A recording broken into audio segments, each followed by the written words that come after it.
Բնականաբար տարածաշրջանում Իրանի շուրջ ուրեմն իրավիճակի լարումից հետո եւ ռազմական գործողությունների սկսումից հետո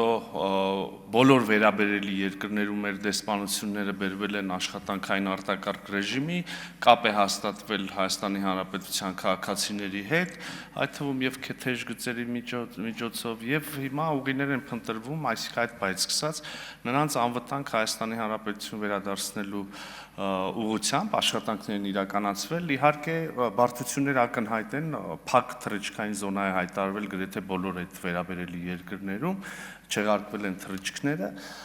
մի սպეციფიკա կա, օրինակ Միացյալ Արաբական Էմիրությունները ցամաքային սահման ունի Օմանի հետ եւ օգտվելով այդ հնարավորությունից մենք կազմակերպել ենք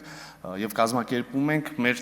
քաղաքացիների տեղափոխումը Միացյալ Արաբական Էմիրություններից դեպի Օման, որտեղ նաեւ կազմակերպում ենք, որտեղից արդեն թռիչքները Մասկատից Երևան։ Հիմա որն է արտաքին գործերի նախարարության դերը այս ամբողջ պատմության մեջ, դուք հենց այդ եք հարցնում,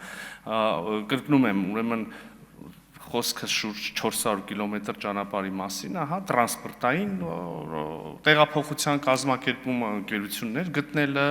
վճարելը նաև Հայաստանի Հանրապետության կառավարությունն է հոգում այդ տեղափոխությունը, նրանց անվտանգ անցումը Միացյալ Արաբական Էմիրություններից դեպի Օմանի Սուլթանություն, նրանց հասցնելը մինչև օդանավակայան, ձևակերպումների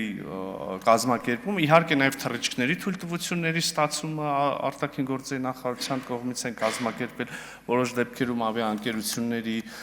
հետ բանակցելով եւ այլն, եւ հետո արդեն քաղաքացիները կարող են այդպես վերադառնալ, արդեն 3 եւ այսօր տեղի ունեցած թռիչքներով 110 Հայաստանի Հանրապետության քաղաքացի է վերադարձել, վաղնել է դրված թռիչք, հաջորդ օրն էլ, դրա հաջորդ օրն էլ իհարկե նաև մեծ հավանականությամբ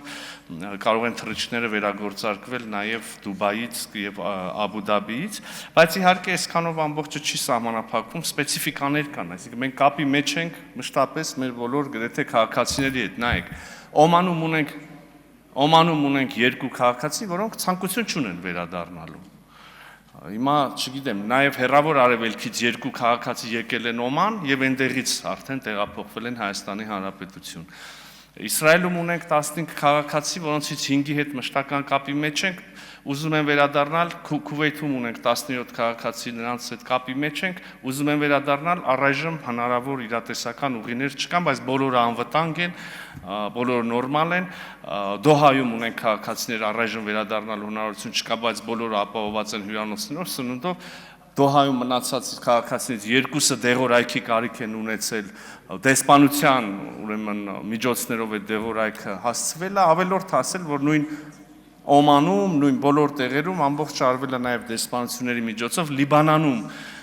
կրկին ուրեմն բարի համույթ կար, որը արդեն վերադարձավ վայրեջ կատարեց Երևան, էլի Լիբանանում Հայաստանի Հանրապետության դեսպանության ջանքերով եւ ուղեկցությամբ հասցվել խումբը օդանավակայան, Վիետնամում ունենք քաղաքացի 1, որը ունի Բահրեյնում մշտական կացության իրավունք, որը ցանկություն չունի ընդհանրապես վերադառնալու, միևնույն ժամանակ ունենք 17, եթե չեմ սխալվում, քաղաքացիներից բաղկացած խումբ, որը Հնդկաստանում ունենք 117 քաղաքացիներ, որոնք այնտեղ են տուրիստական նպատակներով եւ Sevan Startup ուրեմն սամիթի ծրագրի շրջանակներում ուղիներ ենք փնտրում նրանց վերադարձնելու։ Շրի Լանկայում ունենք քաղաքացի, այսինքն բոլոր տեղերում նախ կապ ունենք եւ երկրորդ փորձում ենք հաճախ ստացվում է, մյուս տեղերում ուղղակի անհնարավոր որտեղ թռիչքների փակ զոնա է եւ այլն։